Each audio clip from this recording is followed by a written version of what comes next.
চব্বিশের আন্দোলনে অংশগ্রহণ করা আমি একজন সাধারণ পাবলিক আজকে প্রথম আলো নিয়ে কিছু কথা কইতে। এই প্রথম আলো ইন্ডিয়ার দালালি করতেছিল গত 15 বছর, সমস্যা নাই, কিছু বলে নাই। এখন তাদের মা চলে গেছে, তারপরও দালালি করা জানতেছে না। এটা তো হইতে পারে না প্রিয় ভাইয়েরা। এখন আমাদের প্রিয় পিনাকি ভট্টাচার্য দাদা সাংবাদিক ইলিয়াস একটা ঘোষণা দিচ্ছে যে এখানে গরু জবাই করবে প্রথম আলো জ্যাবল খাওয়ানোর জন্য।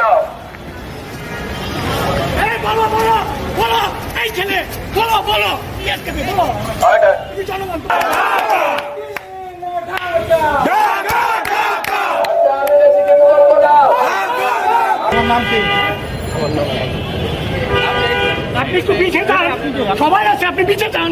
ওকে ওখানে এই হলো অবস্থা। কেন